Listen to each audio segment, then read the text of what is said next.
Thanks, and it's good to be here again. I'm going to do a double report. I'll do first what's going on with Pullet Growers of Canada, and then some of the things that we did this year in Ontario. So just a little update on Pullet Growers of Canada. It was a good year for our industry. We have had some changes in our executive. We did have, in Quebec, Carl Bouchard, who's been with us, I'm going to say probably 6 or 7 years, has left the industry. So we have Marie-Jose Forster coming on, and she's joined our executive. Francois Jacques, who's here today, he represents New Brunswick, and he's a new vice chair on the board. And we have Harold Fraser that's here too. He's our treasurer. And I'm missing one, Jose. And Jose Marie is on the executive too. This past year's been a little bit of challenging. As I was getting my notes ready, I was looking through. We use UPA. It's an organization in Quebec in agriculture for our staffing and to find people. In the past, our general manager Lucy's been here. Shortly after our meetings last year, it was found out she had cancer, so she had to take a year off. We've had a revolving door of people helping us this year, so it's been a little bit of a trying year. The good news is Lucy's getting better, and she hopes to be back with us in May. And moving forward, that'll be great. And so we're happy that she's getting better. This year, too, the code was released from the care of pullets and laying hens. This is the first time that a pullet producer was on the code, being representative, and that's partially because we have a national organization. On the pullets, it wasn't a total terrible story. It used to be that our recommended code had 52 square inches room. We were able to change it down to 42 until the interim, till 2022, when we have to go to 44. So that's good. But on some of the other free run in A-Reeds, there's a lot of new rules. Free run, if you're going for a free run layer barn, you need purchase in the barn and other activities. So check the code, what you need, check the book. If you don't have one, ask me, I can get you a copy of it. The other thing we did do too is talk with CFIA this year. We were included in the talks there. They were talking about compensation. In the past, there was no compensation really for pullets if there was an AI outbreak. They kind of tied it there, but they wanted to talk to us about it. We did work on a model, kind of like the pie model, if it breaks out. The only thing we have to watch, and both with pie and with AI, is the owner of the bird is the one that gets the money for insurance. So it's something we have to look at. We're probably going to need a contractor or something so that if something happens, that everybody's covered. So whether it's the hatchery owner of the bird, that there, and it goes both ways. If the pullet producer owns the bird and he breaks out, he will get the money that has to be forwarded on to the layer producer if they're delayed in production and stuff. So that's something the board is going to look at this year and moving forward. The other thing, the false layers, we did a lot of time this year talking about it at Pullet Growers of Canada.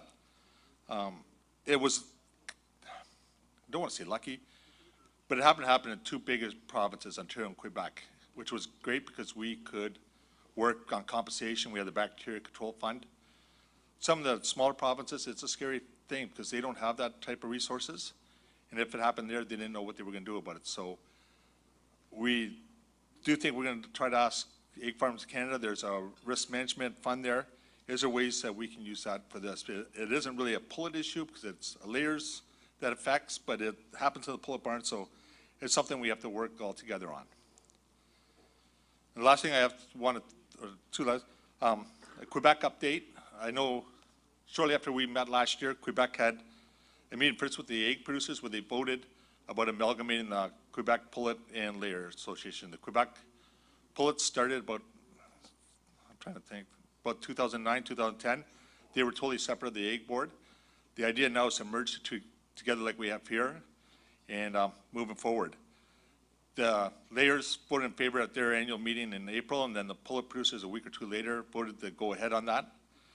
They've written all the regulations and submitted them to their supervisory body. They were hoping to have an answer, what they told me in April, but they think June, and if it's not June, it'll probably be in the fall because everything closed down in the summertime. One last thing that I should mention too is this past year, Pullet Gorge, we went back to the minister's staff and the council about our request for agency status. We were led to believe that we could reapply at any time, that the recommendation was positive to the minister's office, and we had never heard that there was a letter saying no. We had a verbal no, but it was kind of left the door open for us. I met with the chair of Farm Products Council of Canada, who was here, talked to him about it, and he did some digging, and there was a letter there that did say no from the minister. So that was very disappointing for us. This just happened a couple weeks ago, so we're going back and looking, what do we do this year, what's our future, and where we're moving. So it will be a year of working things through and figure out where our mandate's going to be. So, and then provincially this year. So we started the year, we moved our quota, the 5% market growth allowance, into quota, regular quota. Some of the board's ideas thought if that was made into quota, people would sell it. We heard that, I don't want to sell my quota because the 5% could disappear.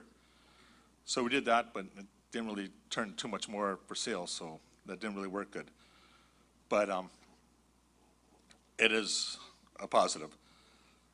This year too, we met with the industry at the beginning of the year, I think in February, and we talked about the Pullet hotels and do we still need them and what do we need? So the temporary hold facilities, sometimes we put birds in there and then move them back to layer barns. We didn't like this idea, so we talked about it, and they thought there was a need for it, but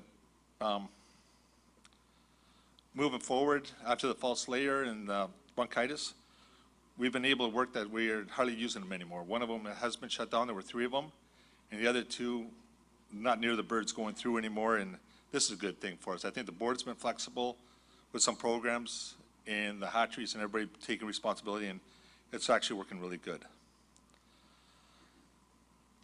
As I said earlier, I think this year we met later with the contractors this fall to talk about building contracts to protect each other. In the case of a false layer, who owns the birds or any diseases. So that's one thing that I think coming this year, we're going to work together on building a contract, moving forward, and working together to, we know what's going in and out. And the other thing that happened this year is mandatory new forms are online. The old forms aren't being used anymore, so everybody has to use the new forms and moving forward.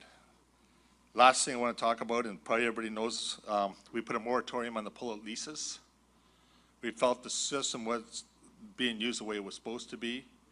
The board wants to look at it, examine and figure out what we need to do going in the future of this, because some of the things that we saw we didn't like, and so we decided to put a moratorium on. The board has set a date in April aside, a full day to talk about this and to see if we can get solutions and how to move forward on that. So thanks, Scott. That's my report. I don't know if there's any questions.